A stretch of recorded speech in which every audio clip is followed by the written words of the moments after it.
Hello everyone, Kali পুজোর তৃতীয় দিনে কিন্তু আমি আর মা মিলে বেরিয়ে পড়েছিলাম নৈহাটির বড় মাকে দেখতে যাওয়ার উদ্দেশ্যে। আর এখানে কিন্তু আমি আর মা একই ড্রেস পরেছিলাম। প্রথমে আমরা কিন্তু ব্যারাকপুর যাব, ব্যারাকপুর থেকে ট্রেন ধরে একদম যাব ডাইরেক্ট নৈহাটি।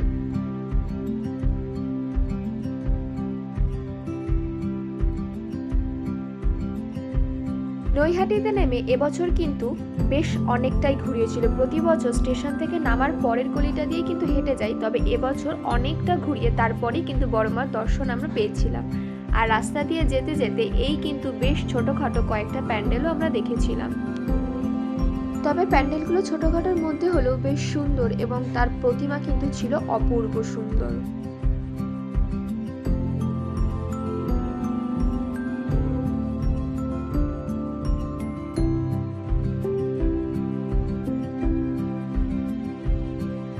যারা প্রতি বছর নৈহাটি যায় তারা সকলেই জানে একই রাস্তায় বিভিন্ন ধরনের মায়ের মূর্তি দেখা যায়, যেমন শান্তিময়ী, আরও নানান ধরনের মায়ের মূর্তি থাকে। এইখান থেকে কিন্তু শুরু হয়ে গেছে বড় মাকে দেখার লাইনটা দেখতে পাচ্ছ? এখনো কিন্তু হাফ রাস্তা আমরা পৌঁছাইনি আর এখনই এই অবস্থা।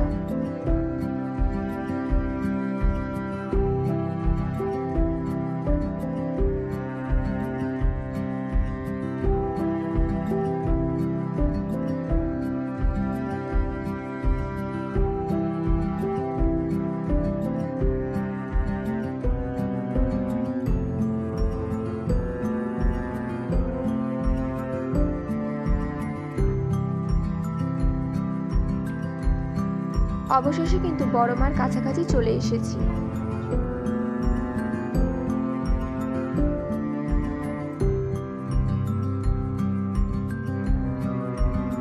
এই হলো আমাদের বড় মা, আমাদের নৈহাটির বড় মা। তার রূপ, তার চোখ, তার মায়া কি অপূর্ব।